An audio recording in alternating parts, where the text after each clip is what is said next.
హైదరాబాద్ లో సంక్రాంతి పండుగ సందడి నెలకొంది. పట్నం వాసులు సొంతూళ్లకు బయలుదేరుతున్నారు. దీంతో హైదరాబాద్ విజయవాడ జాతీయ రహదారిపై భారీగా వాహనాల రద్దీ నెలకొంది. MGBS, KPHB, Kukatpally, SR Nagar, Ameerpet, Lakdikapul, Dilsukh Nagar, LB నగర్లో బస్టాండ్ల వద్ద రద్దీ నెలకొంది.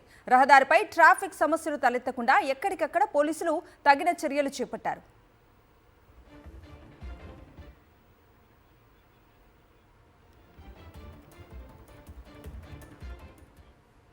హైదరాబాద్ లో సంక్రాంతి పండగ సందడి నెలకొంది. పట్నం వాసులు సొంతూళ్లకు బయలుదేరుతున్నారు.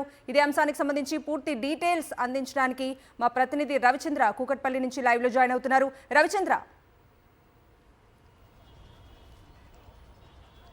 కవిత అయితే హైదరాబాద్ నుంచి వివిధ గ్రామాలకు కావచ్చు, వివిధ జిల్లాలకు సొంత ఊర్లకు వెళ్ళేట వాళ్ళు చాలామంది, లక్షల మంది హైదరాబాద్ని వీడి వెళుతున్నారు. అయితే సొంత వాహనాలతో పాటు అటు ప్రైవేట్ ట్రావెల్స్, ముఖ్యంగా ఆర్టీసీ, అటు ట్రైన్లలో, కొంతమంది ఫ్లైట్లలో కూడా వెళ్తున్న సందర్భాలు కూడా ఉన్నాయి. అయితే ఇదే సమయంలో అంటే సంక్రాంతి సందర్భంగా కూడా అటు ప్రైవేట్ ట్రావెల్స్ కూడా దోపిడీ చేస్తున్నాయని చెప్పుకోవచ్చు. చూడొచ్చు ఎంతమంది ఉన్నారో. ప్రతి ఉదయం నుంచి కూడా ఇదే పరిస్థితి ఉంది. వాళ్ళ శనివారం, రేపు ఆదివారం కావడంతో ఈ విధంగా ఉందని చెప్పుకోవచ్చు. సొంత ఊర్లోకి వెళ్తున్నారు. ఇలాంటి తెలుసుకుందాం. ఎక్కడికి వెళ్తున్నారు సార్? తెలుగు రాదు అన్న, హిందీ వాళ్ళు. మీరు ఒడిస్సా వెళ్తామండి. విశాఖపట్నం వరకు సీట్ రిజర్వేషన్ తీసుకున్నాము. పరిస్థితి చూస్తుంటే మరీ దారుణంగా ఉంది. ఇంకొద్దిగా బెటర్ ఇచ్చేస్తే బాగుంది. ప్రైవేట్ ట్రావెల్స్ వాళ్ళు విపరీతంగా దోపిడీ చేస్తున్నారు. అవునండి, సిచ్యువేషన్ చూసుకొని రేట్లు మహా పెంచేస్తున్నారు. మరి వెళ్ళడానికి ఎలాగైనా వెళ్ళాలే కదా. ఓకే, అంటే ఈ విధంగా చూడొచ్చు. మీరు ఎక్కడికి వెళ్తున్నారు సార్?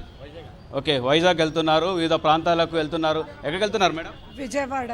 ఎట్లా ఉన్నాయి ఫేర్స్? ఎలా విధంగా ప్రైవేట్ ట్రావెల్స్ కావచ్చు? No, it is fair enough, like regular only. మేము అడ్వాన్స్లో బుక్ చేసాము, సో రెగ్యులర్లీ. ప్రతి సంక్రాంతికి ఫేర్స్ విపరీతంగా పెంచుతారు.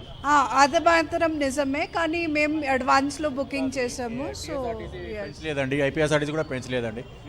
ప్రైవేట్ ట్రావెల్స్ చూస్తే చాలా బాగుంది, రేట్స్ వెరీ రీజనబుల్. ఒక విధంగా చెప్పాలంటే ఫ్లైట్ ఛార్జెస్ తోటి పోటీ పడుతున్నాయి అంటున్నారు. అవునండి, ప్రైవేట్ బస్సెస్ అది పోటీ పడుతున్నారు సార్. అదే అంటే కొంతమంది ఒక నెల జీతం పెడితే కానీ కుటుంబం అంతా సొంతూర్లోకి వెళ్ళిన పరిస్థితి అంటున్నారు. అవునండి, నిజమండి. ఓకే సార్, మీరు ఎక్కడికి వెళ్తున్నారు? లేదు, ఎక్కడికి వెళ్ళట్లేదు. అంటే ఇది వివిధ ప్రాంతాలకు వెళ్ళేట వారు. సార్ ఎక్కడికి వెళ్తున్నారు సార్? రాజమండ్రి అండి. ఎట్లా ఉన్నాయి ఫేర్స్? ఎలా ఉన్నాయి? ఫేర్ బాగానే ఉంది, అన్ని ఎవ్రీథింగ్ ఈజ్ ఫైన్. వెయిట్, ముఖ్యంగా ప్రైవేట్ ట్రావెల్స్ ఎట్లా ఉన్నాయి ఫేర్స్? అవి ఎక్కువ ఉన్నాయి కంపేర్ టు మన గవర్నమెంట్తో పోల్చుకుంటే, ఆర్టీసీ పోల్చుకుంటే ప్రైవేట్ ట్రావెల్స్ ఎక్కువ తీసుకుంటున్నారు. సో గవర్నమెంటే బెస్ట్ నాకు తెలిసి. సంక్రాంతికి ఇదే విధంగా ఉంటుంది. అవునండి కంపల్సరీ. రైట్, అంటే ఇది ప్రతి ప్రయాణికులు కూడా చెప్పేది అదే. మేడం ఎక్కడికి వెళ్తున్నారు? రాజమండ్రి. రాజమండ్రికి వెళ్తున్నారా? ఎలా ఉన్నాయి చార్జెస్? ఎలా ఉన్నాయి? ఓకే, మేము ముందుగానే బుక్ చేసుకున్నాం, చేయించాము, అందుకని ఇప్పుడు వెంటనే దొరికింది. 8:45 బస్. సంక్రాంతి పండుగ ఎలా ఉంటుంది రాజమండ్రి? బాగానే ఉంటుంది అనుకుంటున్నాము, చూడాలి అంతే. రైట్, అంటే ప్రతి ఒక్కరూ కూడా సంక్రాంతి పండుగ వచ్చిందంటే గ్రామాల్లో చేసుకుంటేనే బాగుంటుందన్న ఆలోచనతో వెళ్తున్నారు. ప్రతి నిమిషానికి బస్సు వెళ్తుంది, క్యూ లైన్లో బస్సులు ఉన్నాయి.